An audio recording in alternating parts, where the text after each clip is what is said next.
It ain't the most prettiest shit in the planet. 100%. Listen, I do everything that doctor said I wouldn't do. Everything. And thank God it has worked out for me in a tremendous way. Look where I'm at. Latino Drink Champs. Hello. Come on now. Come on now. Shit. That's beautiful.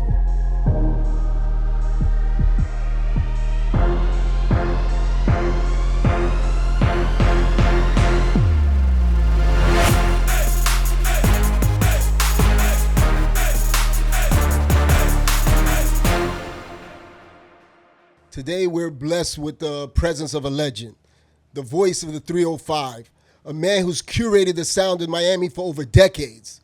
Today on Latino Champs, we celebrate DJ Laz. Hey! I love it. My brother. I appreciate Cheers. the intro. Cheers. Cheers. You already know. Cheers, You already cheers, know. cheers. That's what I'm talking about. Wow. First of all, it's an honor to be here, so thank you guys for the invite. No, the honor is ours. Like I said, this is a show that's created to celebrate Latino excellence. Wow. And DJ Laz represents that. I appreciate that. I mean, you're like the flag out here in the 305 when it comes to the 212. You know what I'm saying? Like I said, first time I've been out here, I knew who you were. I'm like, wow, look at that guy. So I was a fan before I even got to meet you. Man, thank you so much for that. So it's such a pleasure and honor to have you with us here today. I mean, like I said, before we even start a conversation, where did it all begin?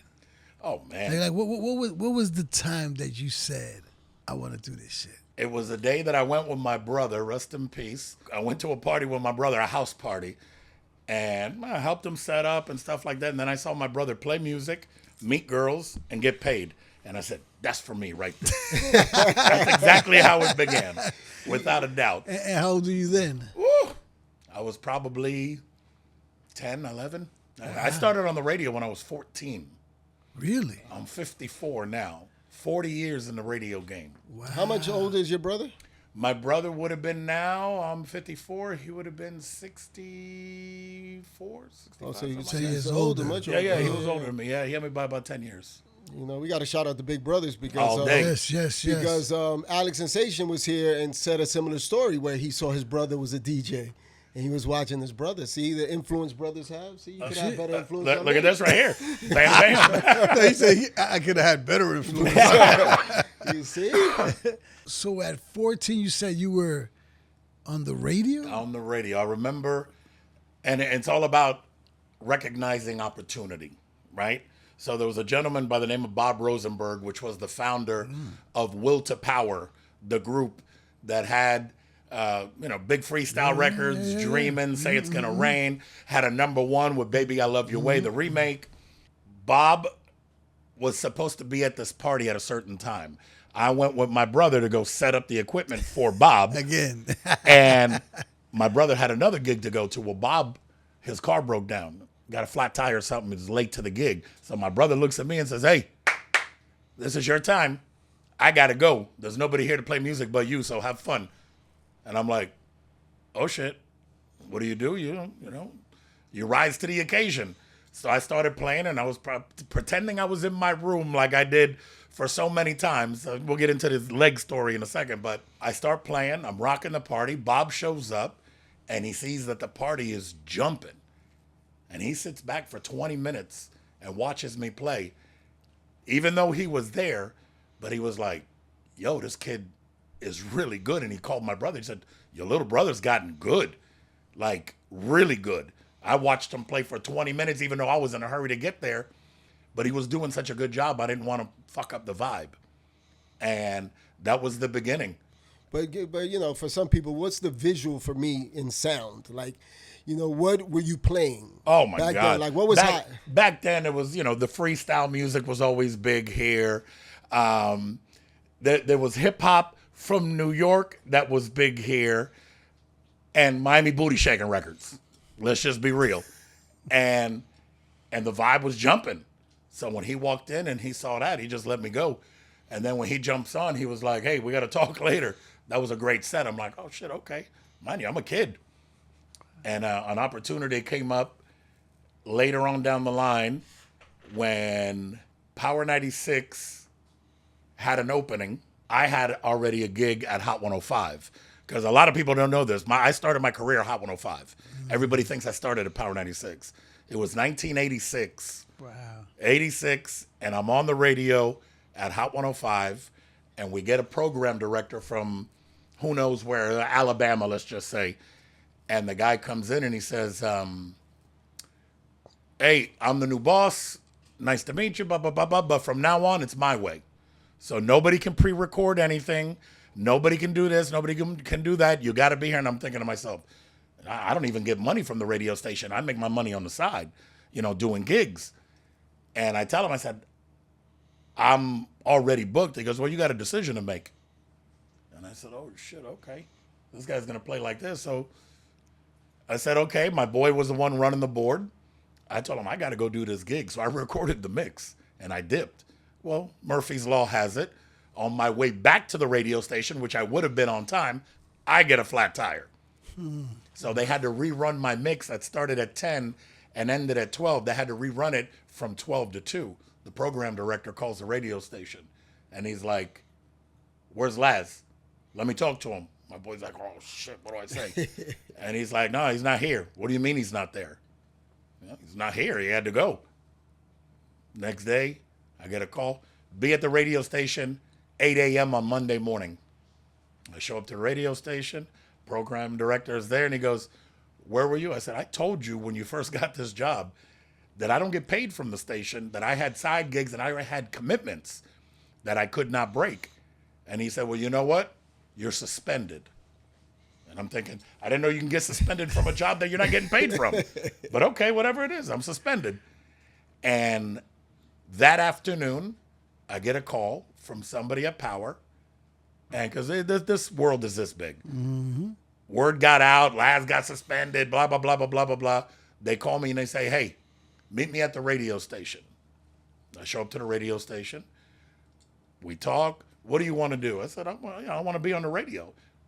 Well, I'll tell you what, we're offering you a job. And we want you to start Friday night, 8 o'clock at Six Flags Atlantis, which was the jumping party, outdoor water park, and Power had a live broadcast every Friday. That was the same night that I was supposed to be back on the air after my suspension was over. I was supposed to be back on the air Hot 105. So what do? Don't show up to Hot 105. I'm at Power 96 in front of 3,000 people, and I burned my Hot 105 jacket on stage. Oh, wow. And I spent 22 years at Power 96 after that. Wow. Crazy. Wow, so you burn a jacket. You hear that, Right. ladies and gentlemen? You burn your jacket. Listen, back 2 then, decades. having a satin jacket from the radio station you worked big. with, you were the shit. Oh, it's still pretty big now, too. You were the shit. And when I took that and burned that bitch on the stage, first of all, 3,000 people in front of us went nuts, and it was live on the radio. So imagínate, la gente se volvieron loca. And that was the beginning of my career at Hot 105. And I went from just being the mixing DJ to one day got an opportunity to be the afternoon host. Now, mind you, I was the sidekick on the morning show. So there was Bo Griffin, and there was Mark Mosley, and biggest morning show in Miami. And then they needed somebody to be the DJ and the sidekick. So they saw that I had personality and chispa, and they said, hey, let's offer it to Laz. I'm like, shit. At that time, I had already been a partner in a nightclub that I owned. So I was doing everything. And when they tell me about this morning show, I'm like, oh, I'm thinking to myself, God damn, I'm normally going to bed at 3, 4 o'clock in the morning. Imagine having to get up now. But that's where the hustle comes in. And sometimes I would go straight from the club, sleep on the couch at the radio station, be on the air for 4 hours, and then go home, take a nap, and do that shit all over again. It's a grind and a hustle, which I like to call a grussel. Yes, sir. You got to put in the work, and you got to put in the time. And how old were you when they gave you the gig at the amusement At park? Power? Yeah. No, when they gave you the first one, the live at the park where you burned the jacket. Oh, yeah, that was right. That was right by Power. Probably 16. Wow. Yeah, because I was at Hot 105 from 86 to 88. Well, who else was that age? Anybody?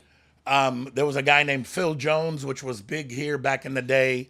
He was young too. Bob Rosenberg. They were probably a little older than I was. I was definitely the young buck of everybody there, but I lied to everybody about my age. Nobody knew that I was 14. Listen to this shit. I would drive to the radio station with no license. None.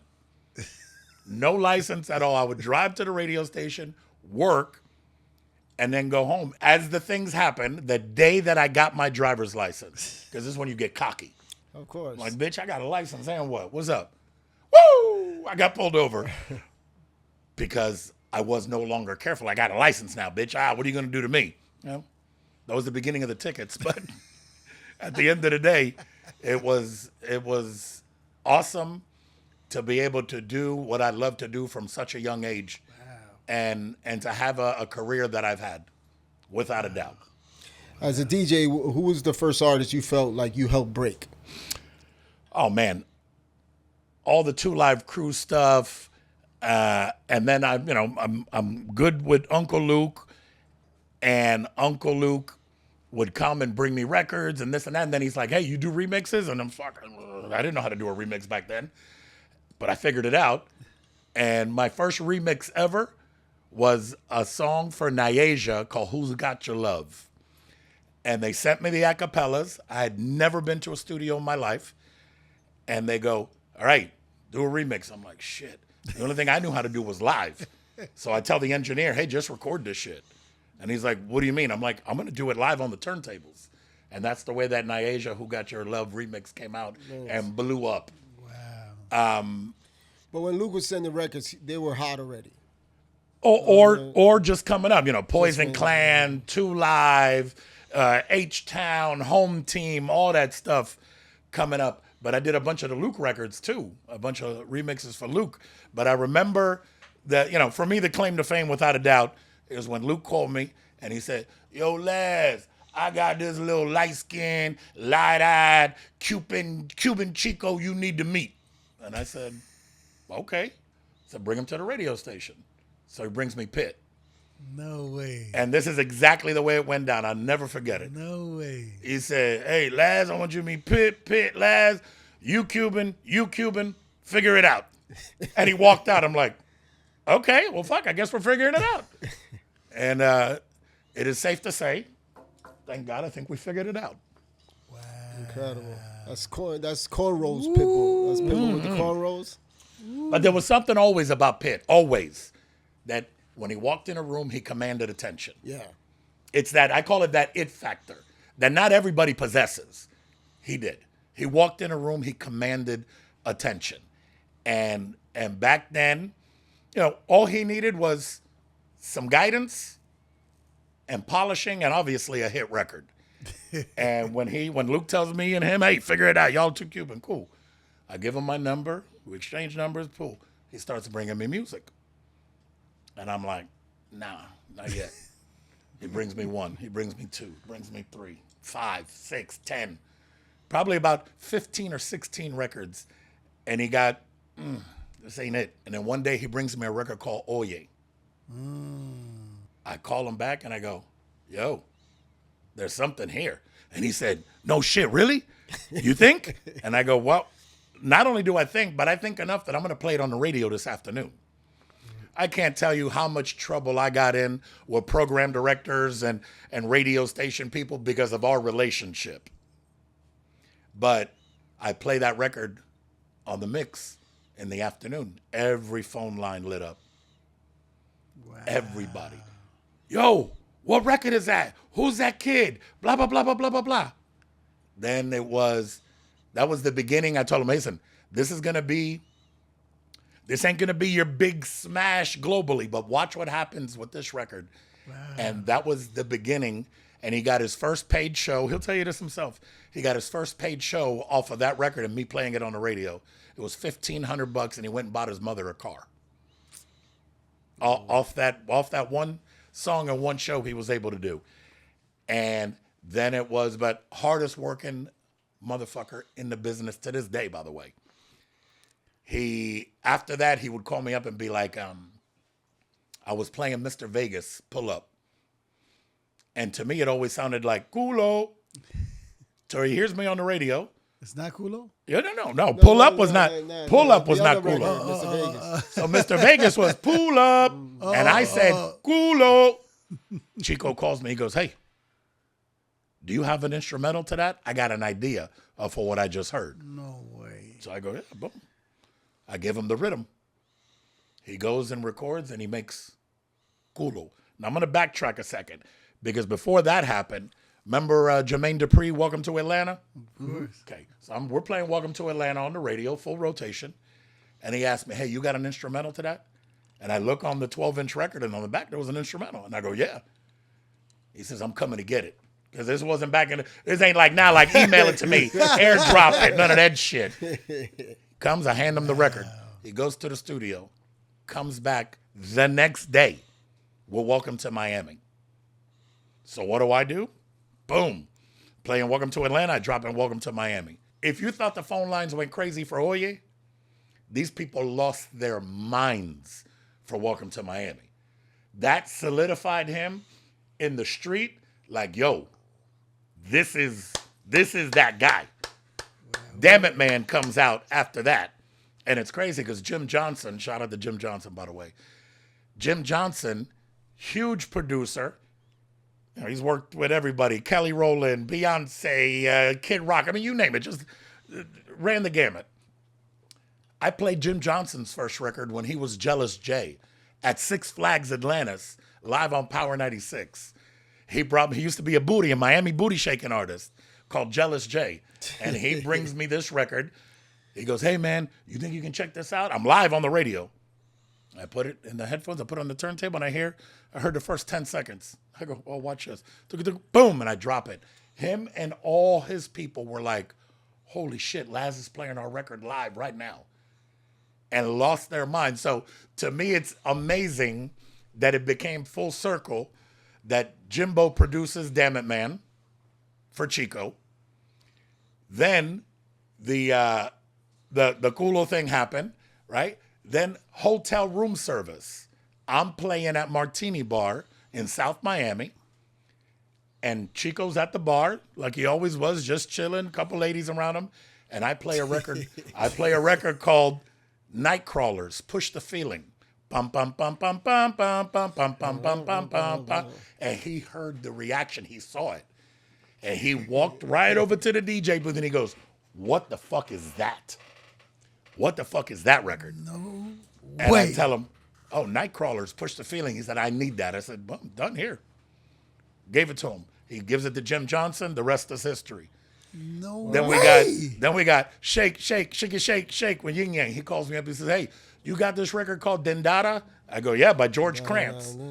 He said, I need it. I said, come get it. I got it. So I give him the record for Dendada, for Shake. That's the way Shake came about. So it's amazing. Incredible. Shout out to our brother Pitbull. Oh, all day. Yeah. All day. We're chilling here, Big Cypress, you know. Yes, sir. Drinking 55, which I'm about to be. Thank you very much. Nice. Wow, what a great story. That was man. around the time I met Pitt. You know, I got a call from Little John. Yep. And he was like, yo, I want you to meet this kid in Miami. And I flew down and I, you know, Pitt And I gave me met like you a during tour. the Thoma video. Exactly. Yep. Yeah. And it's crazy because the way Chico met Little John was my boy Danny D, which Danny D, I played his first record off a cassette on Power 96, and it was called Boom, I Got Your Girlfriend. And he brings it to me on a cassette, and I go, yo, this record's jamming, but do you have a vinyl? He goes, no, all I got is a fucking cassette. So I tell the engineer, hey, do me a favor, put a cassette player in the studio and make sure it's on a pot. I got to play something. And he's like, should I get some clearance for this? Don't get clearance for shit, just do it. And he does it, and I play Boom, I Got Your Girlfriend off a cassette on the radio, and Danny D ends up getting a deal with Heatwave Records, who then went and did a deal with Atlantic off of a cassette play on Power 96. Wow. So it's crazy how it's gone full circle with things. I got Danny D now out of retirement. He's a paramedic firefighter on the west coast of Florida, but he's too talented to not do music. So I got him back in, and we're working on a whole new album. He's got a couple on Pitt's new album coming up, so it's a lot of fun. So let me ask you. So what's your relationship with Pitt now? I'm basically the uncle. I am Uncle Laz, godfather to one of his kids. I mean, Okay. all of that, and now I get to travel the world with him and open up the shows, Okay. which is a true blessing. So he kept the loyalty for all the love that was given. And y'all Oh man, let me tell you something. sir. That man Wow. is the man of his word without a doubt. Yes.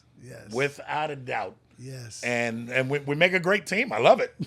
You know, it's funny. So when we did Toma, right? A couple of months later, that's when Purple and Teach were Sure. part of the team. So they were in New York, and they called me up like, "Yo, we're in town, man. Yo, pull up or whatever." This is in the beginning stages. So we start in the city and we bounce around and go to all these different little places or whatever. Before he was 305, and once we finished the last show, I think on Dykeman or something. Yeah, Washington Heights. Then he was like, all right, cool, we're done. Everything's done no more. All right, let's go get this chimney. And I'm Dominican, and I'm like, what's a chimney? Like, I didn't know. Right. And then we went to, I think it was 176 and like Dykeman, like the heart of Washington Heights. And we go there, and that truck he wanted was there. And we go, and that's the first time I had a chimney. And I'm looking at this Cuban guy like Like, how the fuck you know and I don't know? how's he introduced me to my shit? You know Right. what I'm saying? And that's when I was like, wow, this guy, and he knew everybody over there. This was early. This was right after Toma. Like, it was early, and he knew everybody. I'm talking about in the street, Heights, Dominican. Shout out to the mayor, DP, For sure. and the whole crew out there. And I'm in my city with him as his guest. Right. He's taking me around the Heights. That's the one thing with him is, and like I said, to this day, is his work ethic. Yeah. Oh, yeah, it's no joke. He's, Work ethic is undeniable and untouchable. He would come when I did Club Deep on Sunday night, South Beach, live broadcast. We started at midnight. The club didn't get good till 2 o'clock in the morning. But at midnight, we were live on the radio. So Chico knew, damn, I'm going to roll up where Laz is because he's going to play my record and forget the 1,000 people at the other club or the 2,000 people at the other club. I might have 200 in mine at midnight, but it's the 500,000 people listening on the radio that really counts. Because those are the people, fuck the people in the club right there. They're there for the experience, cool, have a great time. But as far as the masses were listening on the radio. And he knew that. He would come to me for my party on Sunday. He would go Monday night, let's say was the Latino spot. All, bachata, merengue, this and that. He would go there Tuesday. He would go to the Black Club and he would play his stuff there. And then it was just one big circle he would do. And he worked every night. If the urban station was playing a broadcast at a club, he would go and bring his records there and get that exposure. And the craziest part, I only had to tell Pitt one time, and this is early on. I was playing a club in Coconut Grove, and I'm DJing, and the manager comes up and says, "Hey, I got this guy Pitbull outside." He said, "But he's got like 20 motherfuckers with him, and there's no way I can do this." And I said, "Hang on, don't worry about it." I told the kid that does the lights for me, "Hey, play a record, I'll be right back."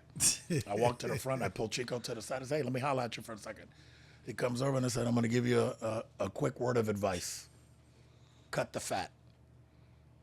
I said, "I got you plus one. Ouch. Everybody else got to go." I only had to tell him one time in my life. He turned around, he looked at his one homeboy, he said, "All right, you with me?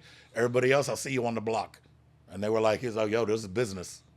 And everybody respected it and walked away. But he got it. We used to do a lot of videos where sometimes he would be the artist featured on the song, and we would get him for an hour, Sure. 2 hours. He'd come in, boom, boom, kill it. But I remember one time I went into the trailer and he was recording a bunch of drops in the city we were in. And someone had a list of like every DJ at the club, every guy on the radio, and he was doing his version of the song, dropping their names. Their names, in it. oh yeah. And I was like, and he was like, yeah, because they're gonna want to play it more because they hear their 100%. name on it. He did a specialized version for everybody. And that was the first time I saw that, and I was like, you know what, this kid's ahead of his time. But that's what I mean about the work ethic. You know what I'm saying? Other people would be like, yeah, just play my record. No, he went above and beyond to make every DJ feel special. Yeah. And gave them their own version. And of course, when you get your own version to a song, hell yeah, you want to play that record all the time. You know what I'm saying? So think about that shit. So shout out Pitt all day. Yes, sir. Yes, sir. So I want to ask you a question, right? Because, you know, I'm your age. We're the same age, right? And, you know, I come from the beginning of time where, like, DJs, like, that was it. That was hip hop. That was the MC. That was the party groover, the party maker. Like, you guys ran the whole party, right? If you played that one record and we didn't like it, then you switched it up and put another record, and you guys controlled the night. So you guys were our superstars, right? And it was a time when you had to do records. You had to carry the crates and pull these records out, and you had to know where that record was at, and you know, it was just like, this new generation doesn't even know. They don't understand. They don't even know what that is. You know, AI, can you give me the 5 best songs for this party? I got an Anglo-Saxon crowd. Yeah, it's just like no, I'm just saying, like I am the biggest DJ fan from that era. You know, I used to see you guys you have 3 cousins holding the record. You probably hold the records for your brother. Oh my God. You know, carry the crates. You know, and I would just be like, how the fuck do you know where that record is at? And people would come to you like, hey, can you play that Roxanne Shante? I got you, play it. Boom. And I'm like, organized confusion. Like, how did he know it's back here? Like, in like 1 second. There was something special about that. 100%. But I will tell you this: I can't. These new kids today, they will never know bleeding all over the records from going like this and trying to find it and putting your hand in, bah, and you hit your cuticle and you got blood all over the plow. Yeah, no. No, but I used to see the for sure. Like, what is like what? Matter of fact, like, it's funny because there's a DJ out there. His name is Bad Boy Bill. Chicago, B96, back in the day. And I admired him because he played the way I did. Never put the records back in the sleeves. They were all stacked on top of each other. And I was the judge at a battle of the DJs here in Miami. And he was one of the participants. Okay. And they introduced me to homie. And I'm like, hey, nice to meet you, whatever. I'd heard of him, but I didn't know enough about him, right? Homie's doing his thing. And now it's down to him, and I forgot the other guy's name, but it's these 2 left for the grand finale. And he grabs this record. He's in Miami, so he knows if I'm in Miami, I got to hit him with some 2 Live Crew shit. So he takes this record, nibble on my dick like a rat does cheese. Check this shit out. Nibble on my dick. Jiggy, nibble on my dick. Jiggy, nibble. And then he goes like this. Throws a fucking dildo at the DJ across and hits him in the fucking head. Oh, Lord. Buddy, everybody in that club lost their minds. Clearly, Bad Boy Bill won. Clearly. But he did his thing, and it was just one of those. And I'm watching him play, and all the records are just stacked up on top of each other with no sleeves, no nothing. I'm like, I like this motherfucker right here. Plays the way I do. When you heard that...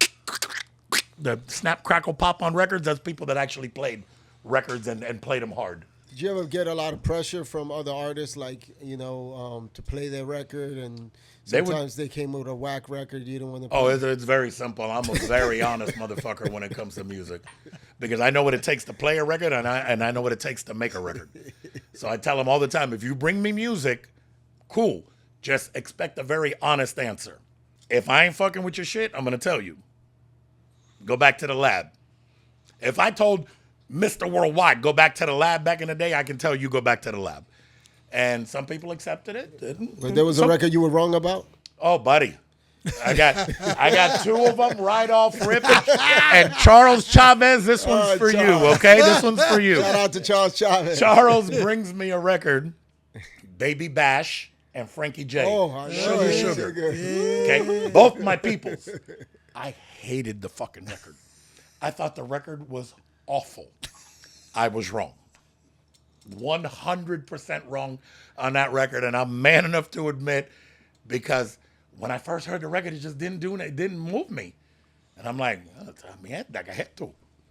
and It still works to this day. Record blew up in my face. So shout out to Bash, shout out to Frankie J and Charles Chavez. You were right, I was wrong. What was number 2? Number 2, Montel Jordan. This is how we do it. Oh, come on. Swear to God. Bro, because I was such a fan of Children's Story, where they got the beat from, that when I heard this, I'm like, oh, you got to be kidding me. Why would you ruin a great record? I get that. You know what I'm saying? I get that. But wrong again on that one. Those were the two that if anybody ever asked me, that's what I tell them, because that really happened. And now, if I had to say which one of those records I play more to this day, definitely This Is How We Do It. But I've played Sugar Sugar and This Is How We Do It, and I was wrong on both of them. But that's where you got to be like, Onyo. But I was right on a lot of them. I remember. I feel that because we used to get a lot of songs for videos. Sure. And then sometimes, my reps will be like, yo, if you're not really feeling the song, blah, blah, blah. So we were kind of like A&R in our own careers, trying to see if we could pick a hit. Sure. And I remember I was driving in New York, and they sent me a bunch of records. I put the CD in, and it was like, My Neck, My Back, and I was like, boop, boop. I was like, I didn't think it was gonna work. And then like literally like a month later, it was like the hottest record in the street. I was like, woo, I was wrong. I was wrong about that one. I was a little careful next time. 100%. But listen, you can't be right on everything. We're not God. But at the end of the day, if you can admit when you kind of fumbled the ball a little bit, that's it. I fumbled the ball a little bit. Yeah. But on the ones that I was right on, I was right. I remember telling Pitt about Give Me Everything. Ooh. He played the beat and the hook. And I looked at him and I go, this your first number 1 record. And he said, from your lips to God's ears. And I said, watch what I'm telling you. Boom. Number 1 record. And he's got a lot of them. Yeah, he's got a lot God bless. of them. But that's still a gigantic record. Oh, my God. Dude, when we travel, and that's normally the song that ends the show, bro, everybody, it's insanity when you have so many hit records. And he does his show the way a DJ would program a set. Hitting them with all the hit records. And you forget until you go see a Pitt show how many hit records he has. No, it's incredible. It's incredible. That catalog, olvídate. I remember when, because I tell people, because I think some people only know him as like Mr. 305 in the suit. Of course. Like some of them don't remember him from back in the days when he was much more street. Like, I mean, he's still street in the suit, but you know. But listen, he found his lane and he ran with it. I would do the same thing. Because when I was working a lot with 50 at the time on the Get Rich or Die Trying album, there was that tour, and him and John opened, right? And it was 50. They were all on tour, Dre, and Pitt rocked every night. I was like, wow, his energy was just crazy. Listen, to this day, him, making global hit records, great. But I'll put Chico up against anybody in the game today. He is nasty with it. So I want to say something. So I'm the biggest Pitbull fan, right? But I'm the big DJ Laz fan. Appreciate that. So I want to continue to talk about you. Sure. Right? As brothers, right? He's like the executive. He's in the meetings. They say he's like the executive Terrero. I'm like the street Terrero. So whenever like he does a video, he sends it to me, and he's like, "What are the streets saying?" Right? Okay. So that's kind of good to have somebody bounce it off. That's kind of like my thing. I'm like the street Terrero. He's like the corporate Terrero, right? So, but every time we have a guest I coming, think he gave himself that title. so yeah, because he tries to say he's the street Terrero sometimes. No, that's all good. But you guys are basically like twins. You could switch that role. That's a whole nother story later. That's a whole other story later. But what I do is, right, when I have a guest coming in, I go to the streets and I ask them, hey, I got, this person coming along. What's the word on them, or what do you got to say, or whatever, right? So I did that on you, right? Okay. And I was blown away, because what was said to me is that you love the community, and that you've helped so many people in so many different. So I thought albums, I thought play records. Like no, not that. Like helping people, helping families, helping this, helping that, and you know, just one family, they were out here and you bought them furniture and all these, and I'm like, and then like that's what he does. Like, we love this guy. Like, the streets were like, we love this guy. He's here for us for decades for our community. And I was like, really? I thought he was a gangster dude. I thought he was. No, I'm kidding. But I was just like, it really did something to me. Like I said, I've always been a fan, nothing but love and respect. When the streets were telling me this about you, I was like, You can't be in Miami music without being a little bit of a gangster, though. Okay, I got you on that one. But what I do have is a big heart. no, that's what A big heart. That's what the streets were saying. And I'll tell you why they're probably saying that, because actions speak louder than words. I can tell you everything I've done, or I can show you everything I've done. Radio Lollipop, which was a radio station that was inside Miami Children's Hospital, which is now Nicholas Children's Hospital. I'm going to say that one next, but yeah, you'll tell that one. That I went to go visit a buddy of mine who his son was nothing crazy, broke his arm, right? And I'm like, shit, let me go by and show some love. And as I'm walking by, going to this kid's room to see my buddy and his kid, I see an on-air sign, and it caught my eye because I'm a radio guy. Yeah. I look over and I go, what the fuck is that? So I limp over there and I look inside the window and I see a radio station.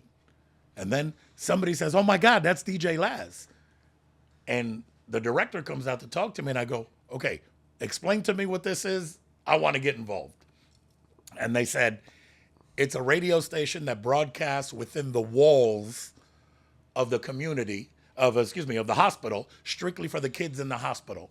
And I'm thinking, if this is not meant to be for me, who spent a lot of time in the hospital, 17 surgeries, was never supposed to walk, was supposed to lay flat in a bed my whole life. And I'm now in radio, and thank God, very successful at it. This was a perfect match. So I go see my boy's son. Hey, cool. I get the director's number. We start talking. And then we do the first of many radiothons for Radio Lollipop, which was to raise money and toys for the kids in the hospital. And through Power 96, myself, and the community, I mean, I would broadcast for 72 hours straight with no sleep to see how much we could collect. And not for nothing, but we did, over the course of years doing this, over $2 million for that organization. Wow. But it just goes to show you that there are good people. And I'm not talking about myself. I'm talking about the community. I just needed to give them the facts about what I was seeing. One thing is to be trusted. That's a beautiful thing. When you say something and people know, okay, yo, he's the real deal. They know if I say, oye, this is an organization you want to fuck with, they'll come out. They'll come out, they'll show out, they'll give whatever. I remember there was this one kid who showed up with his piggy bank, and he goes, I heard you on the radio this morning, and I told my mom that I wanted to come and bring you my piggy bank to help the kids in the hospital. I said, Pablo, coño. You know what I'm saying? If that don't hit you in a certain way, I don't know what will. Oh yeah, for sure. The tearjerker. That's beautiful. But I heard that story too. I was going to say it next. And you also brought Pitt to the kids. Oh, listen, I brought Pitt to the kids. Everybody that would come. Pretty Ricky. I mean, everybody who came to the radio station and we did an interview on the radio, I'd be like, okay, now listen, cool. That was fun. This is great. But I have this charity that I do that I would love for you guys to show up to. So you guys can physically see with your own eyes. Wow. These kids, because the last thing you want to do, especially during the holidays, is, all the other kids are out and having a good time, and then you got kids in the cancer ward, you got kids, well, whatever's going on in their life, and just to be able to put a little bit of a smile on their face, buddy, that's priceless. You can't put any money, any time, anything on that. And I just wanted to say that because also the streets were saying that you don't like to talk about those things. You keep That's not true. Those are little secrets you keep about. Nah. No, about just giving what you do for the community. You don't talk about it. So I say, you know what? I'm gonna talk about it, and I'm gonna let the community know what this guy's doing. I appreciate that. So do I go bragging what I do? There's so much stuff that I've done, and by the way, and that Chico's done that nobody ever knows came from us. Yeah. But it's for the community. Yeah. Dude, I remember one, and this one, there's a couple, but I'm going to give you short stories. I'm going to try at least. There was one in Homestead. Husband, wife, 3 kids in the backseat of the car. Husband drops off the wife at work. Husband is in the car at a stoplight in Homestead. Drunk driver, 7 o'clock in the morning. Oh. Boom! Hits them in the back, kills all 3 kids. No way. No way. Papo, imagínate, as a parent, when I heard that story, I was heartbroken. Wow. So I get on the air that day, start talking about it, Needless to say, I can't even imagine the kind of grief that family was going through. But because of getting the word out and doing this for the family, we were able to raise, it was close to 100 grand. It was like 75, 80 grand. And I showed up to the funeral, pulled them aside. I said, I don't want any credit for this, nothing. I can't imagine the unbearable pain you guys are going through. And this here is not going to bring them back, but it'll make things a little bit easier. And this is from the community. Everybody is feeling your pain right now. Here you go. And left. That mother gave me the hug of all hugs. ¿Tú te imaginas? I want to hug you too. and there was another one. Oh my God, I could go on for there's so much radio and so much philanthropy and giving back. This was one that imagine doing what kids do. Girl and a guy making out in the van. It was a beautiful Miami night, no wind, no nothing, and homie was in his van, but the van had rusted. The floorboard was rusted. Oh. So they're making out, they're having a good time, doing what kids do. But since there was no wind, carbon monoxide seeped into the van. Both of them died. Oh, wow. And I want to say, because it's been a long time, I want to say her name was Janelle, and there's a law called Janelle's Law because her parents went all the way up and got it now. They couldn't get detectors in cars, but because of them, mandatory for any new home that's built has to have a carbon monoxide detector in a house. You know what I'm saying? Things like that are meaningful. Oh yeah, because we could fiesta, have a great time, party, lose our fucking minds. But when something like that happens and you're there and you're able to be a part of that change, shit. There's no better feeling. Let's give it up. Come on, man. And like I said, cheers. And like Cheers I said, when I say the streets, that means a lot of people. So yes, everybody had a different story. So there's hundreds of stories. There you know are. what I'm saying? So shout out to you. You want to say something, Jessy? Let's segue back into the music. Sure. What kind of pressure did you get from the program directors? Did they let you do what you wanted to do? Hell no. Oh, they didn't. Okay. Not at all. What I had from the program directors was resistance and trying to be, not all of them, but most of them were not from here.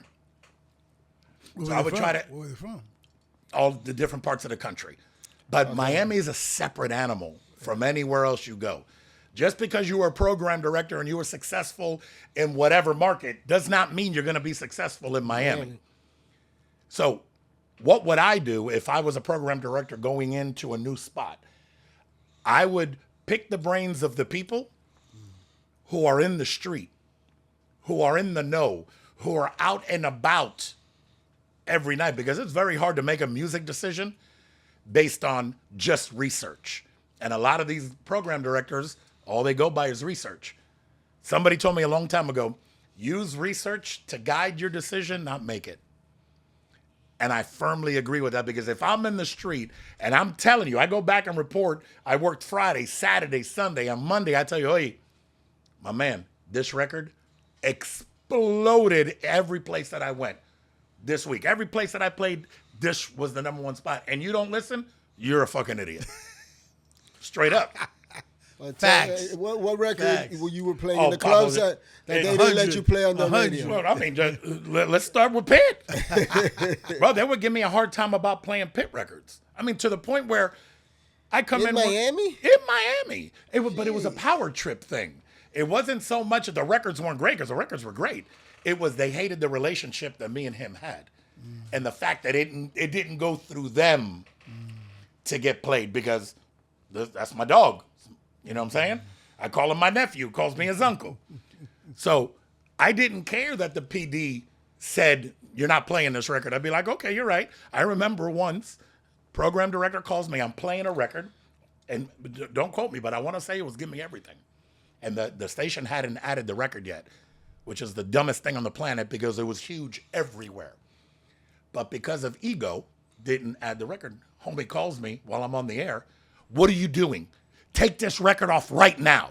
And I'm like, oh, wait a second. Hang on. Speakerphone. Turn the microphone on. I go, hey, Power 96, DJ Laz, brand new Pitbull. But check it out. I got the program director who's on the line right now who called me, told me I got to take the record off. So here's what I'm going to do. Rewind. I played that bitch 7 times in a row. 7 times in a row. And you still have your job? Oh, I still have the job because it's very simple. The head, the owner, and me were like this. The program director coming in just to be a dick. Okay. And because it didn't go through him. Okay. Was it great for the radio station? 100% it was great for the radio station. Thank you. I get a little passionate when I start talking. Aquí por aquí también? Perfecto, huh? Look, I got my stylist in the back telling me, oye, estás sudando like a hooker in church. So what happens? I play the record over and over and over and over. The next day, program director, come to my office right now. And here's the HR lady. And here's him. I need you to sign this. Insubordination. Blah, blah, blah, blah, blah, blah, blah, blah, blah. I'm like, my man, listen, this is real simple. That's just what I think of your letter. You got a problem, call my lawyer. Muscles. Yeah. You got No, muscles but now. there's a difference between being disrespectful and knowing you're right and you're just being a dick because it didn't go through your channels and you wanted the credit. And you get the fuck out of. Not about credit. I'm about what's right for the community and what's great for the radio station. How many years were you at the radio station when you were able to do that? How many years was that now? You said you were cool with the main guy. I was cool with the main guy from jump, but once you're at a certain level where you can say fuck it. Yeah. How many years was that, you think? 15. 18. Oh, 15 years? Oh, I'd have been ripped that motherfucker. Yeah. I get it. I get it. And 15 again, years. mind Okay. you, I'm bringing in all sorts of revenue I know, 15 for the years. radio station. You know what I'm saying? I get And it was just on some bullshit. So at the end of the day, it all worked out the way it was supposed to be. I'm on Latino Drink Champs with you two, and they're working at Pep Boys. So you're pretty much A&R in the Miami sound in a way. You're picking different things that was happening. You're controlling. You're doing clubs and radio. Sure. So you're really affecting the minds of the music and what's going on. At what point are you like, I got to put my own records out because I know what people. Oh, like. at that point I had already put my records out. Okay, so you already my first record, which Pitt redid, was Mami El Negro, Oh, El yeah, Africano. yeah. I did that in '91. Okay. And I remember. was your record? Yeah. Well, I'm not the original.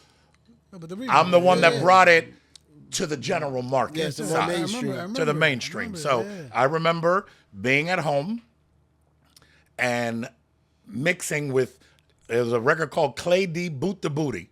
Ain't number tutti fruity, get on the floor if you got that booty. Yeah. So I would play that instrumental and I would mix in Mami El Negro and I would do it at the clubs. And people would lose their mind because nobody had done that. Nobody had mixed Spanish with English like that in '91. Nobody. So I do it at the clubs. I do it at this club. 91? 91. Oof. Wow. So I do it at the clubs. And I could not wait to get to the radio station to do that mix live.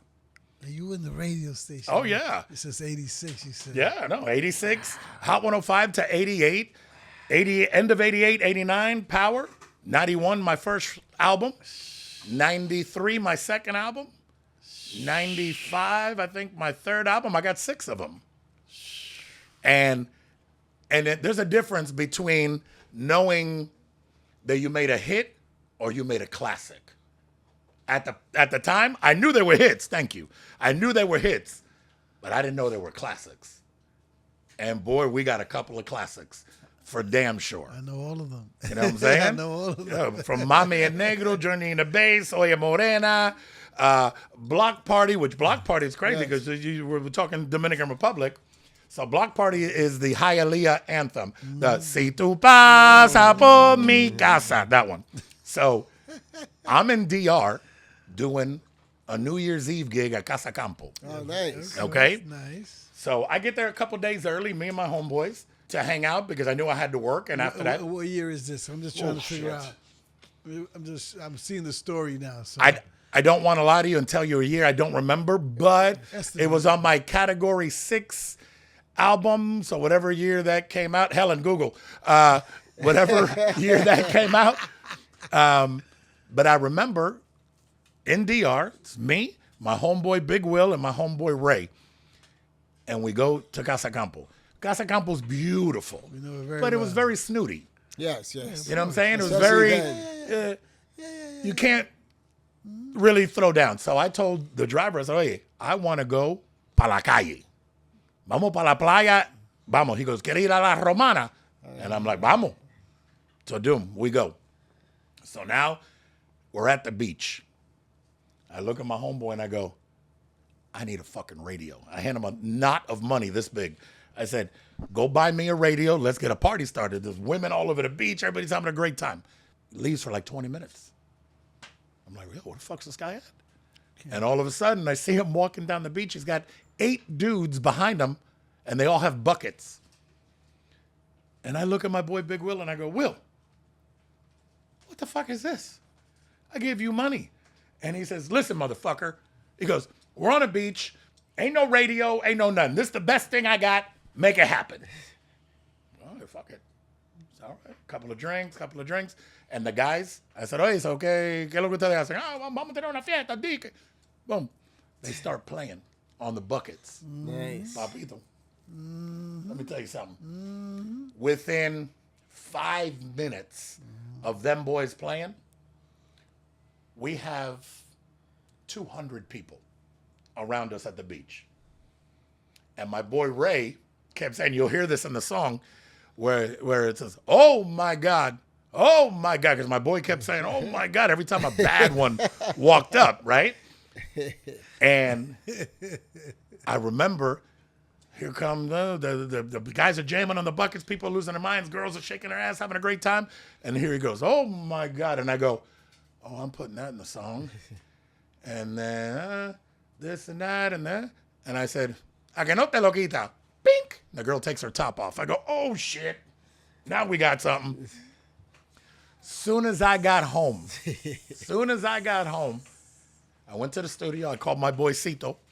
And I said, Cito Rocks? Cito Rocks. yes. And I told Cito, I said, yo, I just came back from DR. We were at the beach. And Will got these guys with buckets and they were playing. And the shit went off. It went crazy. I said, I want to replicate that on a song. And then I knew I needed a big hook. So I remember a song that my mom used to sing.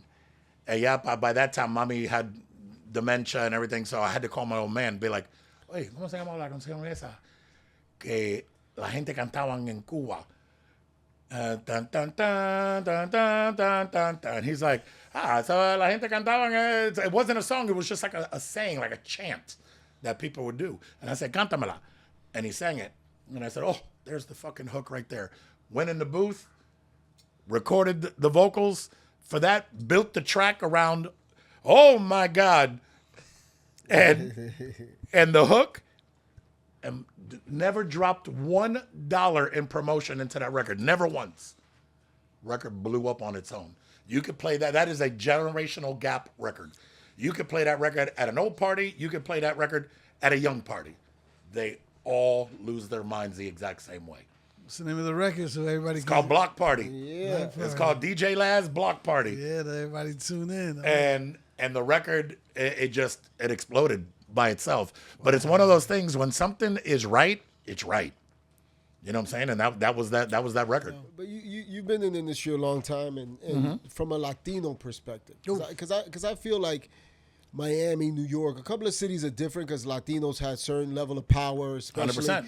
in the community and in music and hip hop and in culture. But when you looked around the rest of the U.S. or what was happening, do you feel like we never got the respect at the same level in some regards in some parts of the music business, like in hip hop in some areas? Well, it's very simple. New York, especially, New Yorkers would come down here. I had a club called Zippers. Okay, where Scarlett's is today. Okay. It was a club, and it was a dance club, and there were 3 guys that owned it, and I had another club at the time called Uptown. Well, my partner in Uptown lost his mind. I dipped, and I go meet with the guys from Zippers, and they tell me we're 2 weeks away from being bankrupt. Shit. So, what do you want? And I said, I want 50%. And they said, done. We ran that club for almost 5 years. Our biggest night, the first night we opened with me, 1,700 people in the club. And it was just, it was a train. It was a train after that. And crazy as shit, our biggest night, Tuesday night. Our biggest night of the week was Tuesday night. We had people coming from all over the place. We had a booty contest. We had back in the day when you can actually have fun and people weren't doing that shit. That's the worst. You know what I'm saying? People are enjoying their life. But that movement there's nothing better. There's nothing better.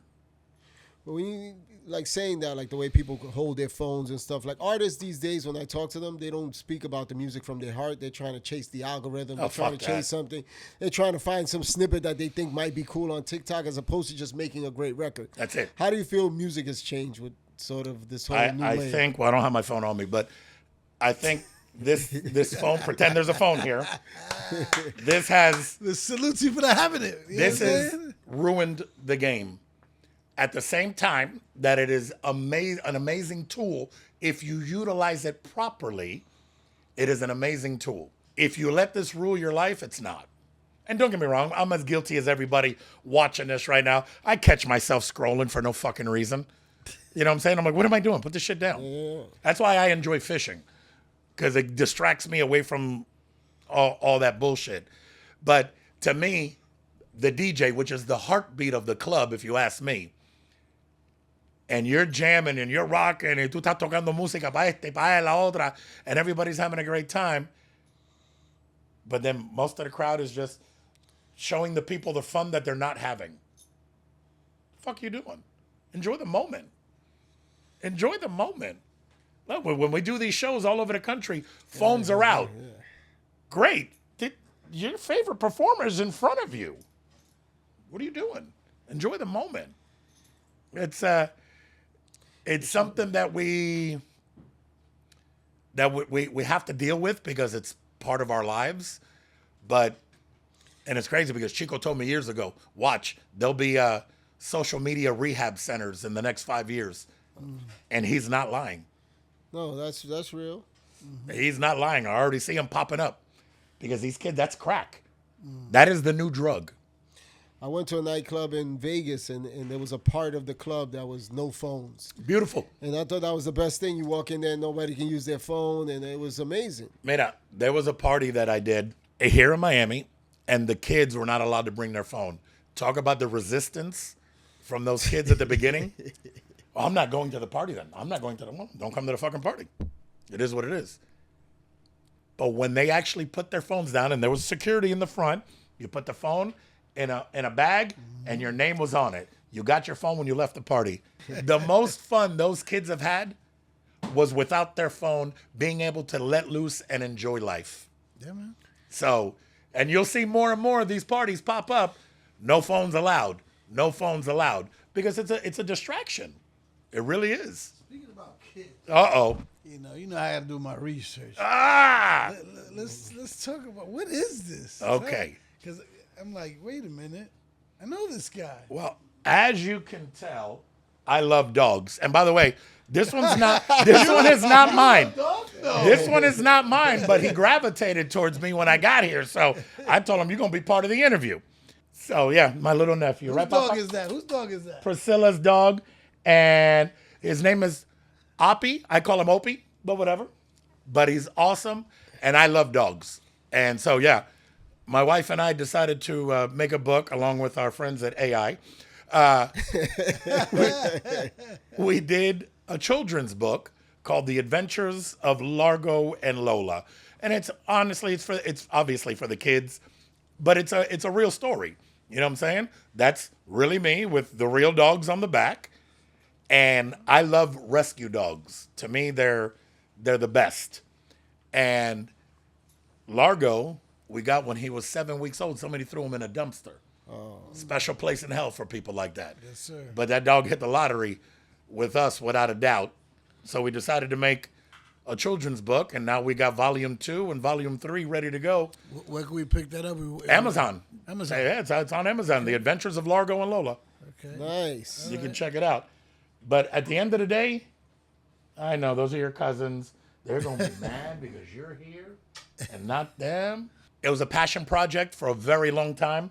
I kept telling my wife, I want to do this, I want to do this, I want to do this. And we finally, on a trip to the Bahamas, is when we finally said, you know what, we're going to do it. And shout out to Vikina, who was a huge help and an instrumental part of that getting done. So thank you, Vicky. Okay, and what's your wife's name? My wife's name is Joey. And Joey now has taken over the reins of The Adventures of Largo and Lola. And she's already written book number 2 and book number 3. And see, she's an educator, so she gets it from the okay, give me 5. All right. From a kid's point of view, she deals with kids. And when she brought it to the school, she said the kids were in love with the book. So we're on to something. Who knows what it'll turn into? To me, it's another philanthropy thing. A portion of the proceeds go to Paws for You, which is a rescue here in Miami. Okay. Yeah. And Shout out it's to all the about doing the wives. right thing. Shout out to the wives, too. Yes. All about doing the right thing. But at the end of the day, when you do something that you love and you do it for that reason, everything else will fall in line. Yes, sir. So, Laz, what's up with the piece? San Lázaro. All right, so for those of you here, let me, if you can see that in the camera right there, that's Saint Lazaro, the saint of healing. So this goes back to my childhood when my parents got here from Cuba with nothing, the clothes on their back. The last thing they expected was mom to get pregnant, and here comes a surprise baby. But I guess when you escape communism and now you're free, you fuck a lot. So they had a good time. So what happens? Mom gets pregnant. Is that you? That's me. Okay. I'm the baby of 4. So mom gets pregnant, and when it's time to give birth, my mom's been down this road before. You know what I'm saying? She's got 3 other kids, so she knows the routine. You give birth, they cut the umbilical cord, they wrap the baby up, clean him up, give you the baby. Well, that didn't happen with me. With me, they wrapped me up and took me out of the room. So to my mom's defense, this is the first baby she had in the United States. So she's probably thinking, oh, this is the routine here. That obviously wasn't the case. Here was, oh, fuck, this kid was born with a birth defect where the bottom of my feet were touching my chest. I want you to picture that for a second. Bottom. Okay. So I call myself a Cuban pretzel. Imagine what a pretzel looks like and the feet touching your chest. Wow. So when the doctor comes back in, explains to mom through a translator, which my sister, and listen, I have bad news for you. Your son was born with a birth defect that he will never walk. He will never sit. He will never stand. I am so sorry to be the bearer of bad news, but I just got to be honest with you. And my mother says to the doctor, in her broken English, Spanish, or through the translator, do me a favor. Don't ever repeat those words to anybody again. She goes, especially don't tell my husband because he doesn't have the faith that I have. You'll see my son is going to walk. And the doctor, what's he going to say? Ma'am, whatever you say. Cool. Walks out of the room. Everybody is out of the room, right? And the reason why dogs gravitate to me, because the saint of healing, if you look, they're dogs licking the wounds. And I have plenty of wounds. So to me, dogs are, God's little angels. And everybody leaves the room. Mom's in the room by herself. And Jesus appears in front of her. Have faith in me. Your son will walk. Don't believe what the doctors are saying. Boom. Disappears. Is that what your mother said? That's what my mother saw. My mother, when she was alive, she could describe him to a T. Showed up in the hospital room. So what do you say to that? You say, oh shit, that really just happened. I'm going to name him Lázaro. She made a promise to San Lázaro that if I were to walk, that she will get a dress made out of burlap, potato sack for 1 year, and she will wear it for a year. Now, mind you, this is where the story gets crazy. Takes me home. I'm doing exactly what the doctor said I was going to do, lying flat in the bed. All of a sudden, mom's in the kitchen doing the dishes, looks over. I sit up. Mom's like, what the fuck? Calls the doc. Doc, Laz just sat up in the crib. Oh my God, Mrs. Mendez. Obviously, all this is through a translator because nobody's speaking English, nobody's speaking Hispanic. Laz is sitting in the crib. Mrs. Mendez, that's a miracle. Congratulations. Blah, blah, blah, blah, blah. Calls the doc back. I don't know the timeline, so don't quote me on it. I have no clue. All I know is it took me a very long time to do my first steps. So, calls the doc back. She goes, Doc. Were you DJing yet? No, I probably was. In the womb, I was probably doing this. Okay. So, she calls the doc back, and she goes, Doc, Laz is standing in the crib. Mrs. Mendez, oh my God, that's a miracle, blah, blah, blah, blah, blah. In my opinion, probably at the same time, the doctor's going, hang on 1 second. I don't know if this happened. This is in my head. Hang on a second. Hey, if this bitch calls back, I'm busy because she's crazy, okay? Okay, cool. Yes, Mrs. Mendez. Oh, my God. Yes, please keep me posted. Blah, blah, blah, blah, blah. Calls the hospital back. Again, I don't know the timeline. I know it wasn't, back to back. Calls the doc back. She goes, Doc, Laz just walked. Mrs. Mendez, do me a favor. Check yourself into a mental institution. It is physically impossible for your son to walk. He has no joints. He cannot walk. My mother said, so you're calling me crazy? He goes, I didn't say those words. You did. Well, you said mental institution, and that means crazy, so no problem. I'm on my way to the hospital. Mom shows up, takes me out of the car seat, puts me down. She said there were 200 people outside. Mind you, 54 years ago. I just found out 7 years ago what I have is called, and I'll tell you that in a second.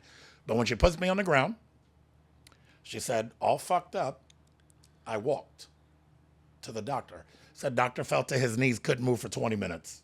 Every book that doctor read, every video he had watched, everything he had studied, I just defied everything. So what do you say to that? You go, oh shit. Okay, now what do we do? He says, I don't know what happened. I don't know what happened. I don't know how it happened. This is nothing short of a miracle. But now we get to work. And that's when the surgery started. 4 years with a body cast from the waist down. They had to break all my bones. Go put me like this. I'll send you some pictures so you can put in this podcast. Check it out. Real talk. Real talk. Shoes that go on your right foot, they would put it on my left foot. Left foot, they put it on my right foot to straighten out my feet. So as long as you have faith and you believe, you can achieve. 100%. It ain't the most prettiest shit in the planet. 100%. Listen, I do everything that doctor said I wouldn't do. Everything. And thank God it has worked out for me in a tremendous way. Look where I'm at. Latino Drink Champs. Hello. Come on now. Come on now. Shit. That's beautiful, man. Wow, what a great story. But the Cheers. craziest part, cheers to that. But the craziest part, Papa, was I can't make this shit up. I'm not that good. Think about it. Everything I've told you is real. But that's, to me, this right here, I didn't meet this dog until I walked in here. Hey, mira. He's stuck on you. And the funny thing Dog's is, no energy. Oh, 100%. what's funny that you say that is when we got here and me and Mr. Lee's not here right now, but we met him too, and we were both talking about how kids and dogs love us, right? So I was like, wait a minute, that's my story. That's my story. So then we made a bet on who he's gonna love the most. So we were acting like monkeys trying to get him to love us, and then Miss Priscilla was like looking at the dog, and the dog was like looking at her like afraid. So he didn't come to any of us. So to see him here with you, just And like look at that, him. you know, you won the bet. I'll take You it. won the bet. Look at that. We're trying to get that to happen with him, man. I'll take it all day, man. Look at that. Esto se llaman animalito de Dios. Yeah. So for me, this is my happy place. What do you think the secret for you is to have lasted so long? Being real, Yep. evolving. Yep. There ain't no bullshit with me. I say it like it is. I've always kept it real, and if I tell you something, I'm doing it. Might not be right this second, because timing is everything.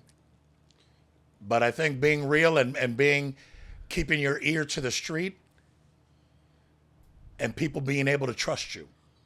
I think that's what's kept me relevant and around for so many years. 100%. Like I said, we met you on Toma. Toma was what? What was that like?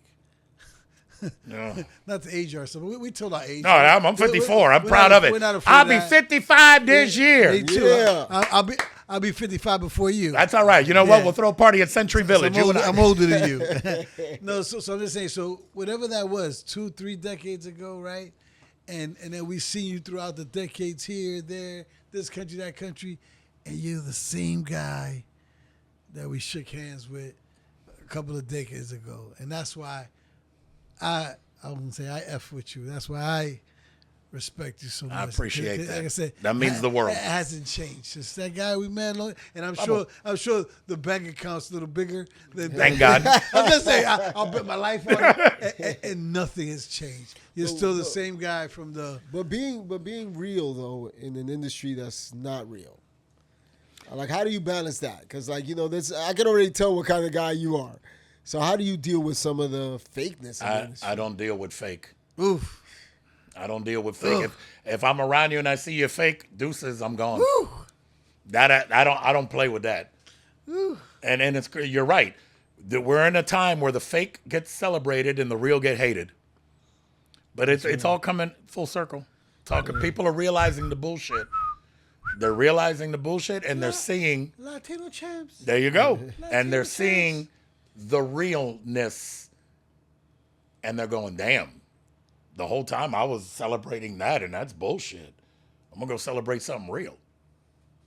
And that's what it's about. But yeah, I can't mess with real. I can't mess with fake. And that's Fake. And that's why you're here tonight. I appreciate it. Because that's what this is about, man. So. Yeah, because for me, I always say that when hip hop was at its height, and I felt like as a Latino, even though we consumed the music, we weren't in front of the microphone as much as we would have liked, right? So some of that praise in hip hop, you had MTV, you had VH1, you had BET, you had all these channels that kind of told the hip hop story. Sure. Then I think we've always had those moments where they're like the Latino explosion or the Latino movement or this happened, and there were always sparks that. Then General Market wanted to make it feel like it was over. Like, reggaeton is over. But, then it's like 20 years later and they're still, doing well, right? So Latin music, our language, we're at the forefront of everything. But, we don't have content that matches what's happening in pop culture.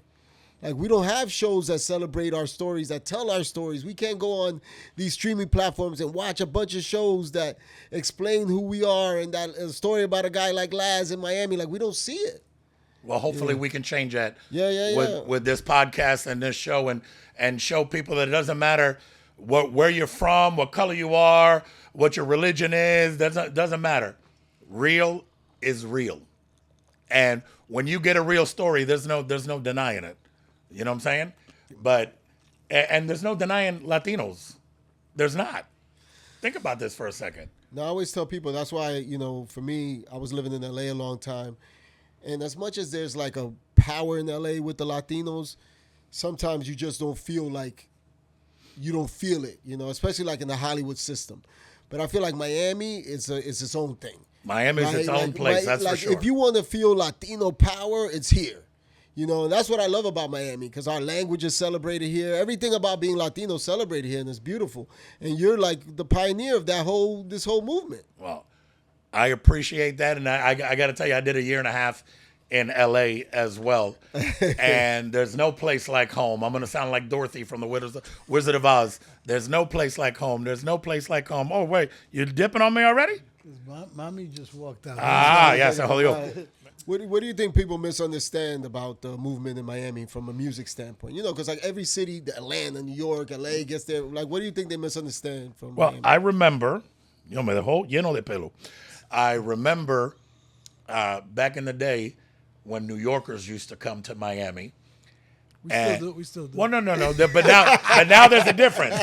Now, I'm talking 25 years ago when people used to come to Miami and be like, man, that booty music, that's whack. That's this New York, son, hip hop, son. Nah, I mean, son, nah, I mean. Until they came to my club and saw the women losing their minds to booty music and used to see New Yorkers like y'all. Nah, man, nah, son, nah. Oh, hold up. Oh, don't stop. Get it. Don't stop. All of a sudden, they got into it because the women were jamming. So we were definitely that place that New Yorkers did not respect musically, but they had no choice but to come around because listen, Pablo, once you go to a party and you see beautiful women, because that's one thing Miami has compared to any place else on the planet. Miami has beautiful women. We're a melting pot of beautiful women. So when people would come here and see that, all of a sudden, that booty music ain't that bad, son. Know what I mean? Real talk. But Miami was definitely that at the beginning. Hated on. But you know what? And being from New York and one of those guys, I was like, son, and I always had my shorts on, the Timberland boots. Everybody was like, you guys got to be from New York. But I still think in that era, as much as people might have talked shit from New York, everybody still came to Miami. They would love. Think about this for a second. Look at the palm trees, the beaches, the beautiful women, the scenery, the weather. I got friends in New York that I send videos to on a daily. Lulu Lala, New York, this is for you. I send them videos of what are you guys still doing in New York? Move to Miami. Shoveling 4 feet of snow from the driveway. I'm on the boat. I'm in the water. That's where I'm at right now in my life. I'm like, why am I still in the snow for? That's what I told him. I don't know what he's doing in the snow. We had hella snow this winter. So I'm at that point now. ¿Qué tú esperas? Yeah, right now. What are you waiting for, dog? Yeah. I'm making a movie. Jessy's like coming to Santo Domingo. Oh, my God. But back to your story in Miami, right? So there was a show a long time ago called MTV The Grind. Sure. So I used to cast it, right? Okay. So I was there 95, 96. And then they started the MTV Spring Break, right? So my boy Scribble. Yeah. So I came out to do the first one, right? But so in New York, I was at Palladium, I was at Sound Factory, I was all over the place, and we would have castings all day. I mean, I still got the videos of thousands. Some of the people got famous and became executives. But anyway, but New York, where we think we have all the hottest girls in the world, we think that. New York feel we have. Don't get me wrong. No, we believe that. Some New York women, I was married to one back in the day. No, we believe that, right? And I believe that, right? But then when I came out here, I think the first spring break was Daytona, I think. And they had the MTV Pass, MTV The Grind, so every club paid me money to go in their club and do casting. Sure. And it was different. It was different. Every girl wore bikinis to the club. Like it was just bikinis everywhere. New York girls and it was just, had the big hoop earrings. There was a lot going on. But out here it was just like it was like, oh my God. So it was like it was the easiest casting in my life. Of course. And if you see the the spring break videos. It's just that, and that's what I was like, oh wow, Miami, Florida, over here, it's different. It is different. It's different. So I saw that for the first time in the mid '90s. Yeah, you traveled a lot. You traveled around the world multiple times. Which country surprised you the most when you went to be like, oh shit, they're consuming our music out here? Well, it's crazy to go anywhere and hear music that you made being played. But when you when you go to Poland and you drop in Move, Shake, Drop and people lose their damn minds, it's like, wow. In Poland. Oh my God, bro. I remember I get to open up the shows for Pitt. So whoever's on, let's say it was T-Pain. T-Pain's on, then I go on for 35 minutes before Pitt comes on. So I get to go in and have a blast musically. And it's amazing to see. But, and this is not going to be a shocker to anybody, but I almost burned my own passport in Colombia. I almost burned it, but I'm like, no, I love my wife and I love my kids. But the girl, which city? Medellin. Yeah. People. I was DJing and I go, damn, I gotta pee. Yeah. I gotta pee. So I played a pre-recorded thing that I had for her because I got a bad leg, so it takes me a little longer than the average DJ to go pee and come back. So when I went to the bathroom in Medellin, the girl that was attending the bathroom was a 9. In Miami. A 9. That's it? People. Yeah. You know what I'm saying? If they're not 10, they kill them. No. Listen. She was gorgeous. And she said, ay, papacito, te puedo ayudar con algo? And I'm like, oh, damn, I got to go to work. But, there's just so much beauty in life and getting to experience different places, different cultures, different people. Mm-hmm. There's so much beauty in that. And then seeing the similarities, like when you play a record that works in Miami and you're like, shit, I'm not sure if this is going to work here. And you hit them and they lose their minds. You're like, well, we're really not that different. You know what I'm saying? Maybe language barrier and this and that, but music, I'm going to sound like Pitt, music unites. And that's the beauty of it.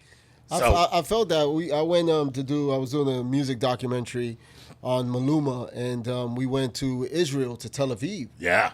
And he was doing, from what they told me, a show in a stadium that maybe was like 14,000, 15,000 people, but they sold so fast, they couldn't add another night because he had to be in Romania or somewhere else the next day. So they put it in a park, and it was like 30,000 people singing songs in Spanish. And I was blown away. I was like, that was the first time I was in Israel. And just seeing them consume that, and I was shocked. It just goes to show you the power of music and how it completely. There's no barriers. When it comes to music, everybody's one, and everybody can enjoy it, even if it's something you heard for the first time, but it makes you move. You're like, shit, I'm a fan. Now, this artist told me once, because he was beefing with other artists, and then he was like, why am I, Jessy, I'm not paying attention to those guys. Those guys are local. He was like, I could spin the globe, put my finger here, and go tour there. And he goes, and when I go to those places, you know who I see? Probably Pitbull, probably Akon. He's like, it's a rare amount of people that can be around the world like that. Yeah. Because it's like they don't got the kind of music that travels, Right. The global hits, those are the ones that take you to see places that you never thought were possible. And that's the part that I said earlier about Pitt finding his own lane. Like I said, to this day, I'll still put him up against anybody. But he found his lane and he saw what works. And he riding that bitch till the wheels fall off. What's your favorite out of all the places that you've been? Besides Medellin. We all love Medellin. There's so For many. For a Cuban kid, you sit there and you look out in the crowd and you're like, man. Dude, we could have sold 5 nights in a row in Poland. 5 nights in a row.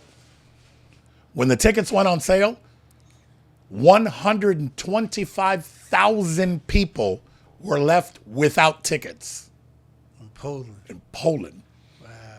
Every place was jamming, but Poland had something special, like over the top special.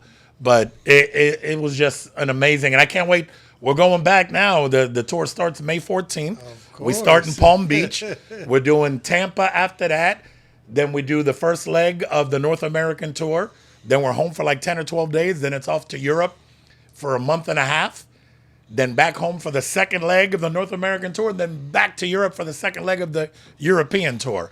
So I'm telling you now, we're coming to one of those shows. Oh, I can't wait. That's what I say. When you get to New York, Hey. I need to be in the building. Let's go. That's the last time. That's the last time I seen Pitt was in What New is he York. drinking? Huh?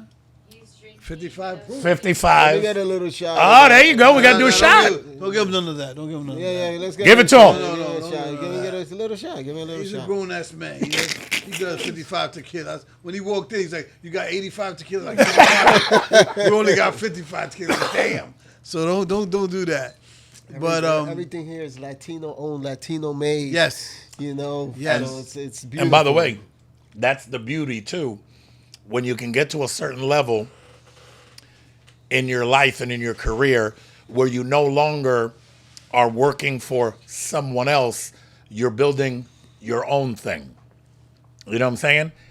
And that's the beauty. If you look around, you see everything here Latino made. everything.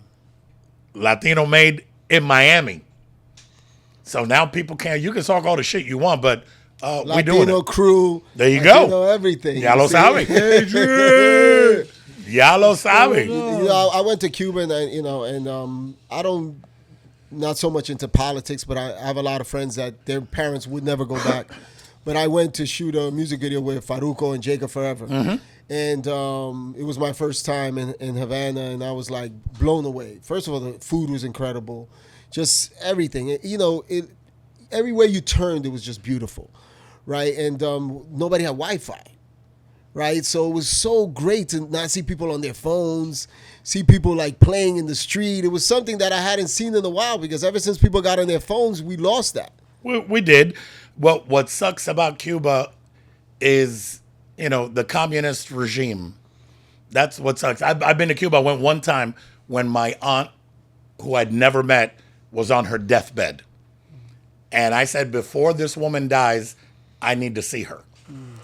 My mother's sister. And they both had full-blown dementia. My mother was able to get the medication she needed. She still ended up passing away from it. But when you go to Cuba and you see, I went to this woman's house, dirt floor, 4 walls, no windows, a roof made out of whatever you can find. A bathroom was an outhouse and a well for water. You appreciate the United States of America. If my aunt would have made it to the States, she would have died of a heart attack from seeing the amount of stuff we throw away. I am hoping one day that we have a free Cuba, and I think it's very soon, that we have a free Cuba where the people there can be free, can work. My old man got caught. Well, I got pulled over. Got pulled over in Cuba. I'm going back. He's been here, 50 plus, 60 years, something like that. You still around? Yeah, he's 95, man. The old man's 95. Yeah, God bless him. let's go. But he got pulled over and his car got searched. And if they would have opened up the trunk and opened up and took the spare tire and all that shit out, which they didn't, thank God, my dad had chickens that he traded for 57 Chevy parts. My dad would have went to prison for life for chickens. Wow. So that's when you go, wow. So I'm hoping one day we can have this conversation in Cuba, a free Cuba. A free Cuba, no communism. People living life and enjoying it. And I think it's sooner than later. Manifestation. Let's go. Well, Real talk. The Terrero brothers, we toast you, and I want to say sometimes, when I listen to your story and I see what you've done and all the things that you've done throughout your career, you were living in the moments, doing it, right? You weren't doing it to help this person for that one reason or to get something back. You were living it and you were doing it. You felt something was great, so you say, you know what? I'm gonna support this guy. This guy's super talented. I want to help him out. 100%. And you did all the things from the kindness of your heart. And sometimes, like I always tell people, it's like throwing that rock and you create those ripple effects, you know. But there's a lot of people that swam and surfed on those waves that you created, you know. And that's what this show's about to us, you know, to celebrate guys like you that just did it from the kindness of their heart. And those ripple effects is what created these movements, you know. And there's a lot of guys like you that were part of that. And we thank you for it. And we celebrate you. Cheers to that one. Latino Champs, baby. Cheers to that one. Thank you so much. Yes, sir. Somebody said to me on 305 Day, and it stuck with me because it was crazy. Somebody said to me, man, DJ Laz had to limp so Pitbull could run. Nice. And I said, shit. I never thought about it like that, but run, Pit, run. Yes, you know what I'm saying? So yes, I'm just glad that I was in the right place at the right time, being able to help. And this goes for anybody watching this right now. Even if you can't see it, if you're just hearing it. If you have an opportunity to help somebody, whether it's in a career, financially, or just having a conversation with somebody who's having a bad day, you never know what your words can do or mean to somebody. So take the time to do it. I am beyond blessed in my life. I'm here on Latino Drink Champs. I was never supposed to walk in my life, and look at us. Bam, we hit bitches. Let's give it up to Laz. Let's go. Thanks for coming, my brother. We appreciate you. I appreciate you guys. Thank you, and continued success. Shout out to everybody watching this. Thank you. De corazón, te lo digo. Muchas gracias, and have an amazing rest of your day. Peace, peace, peace. I told you, I can talk for hours, bro.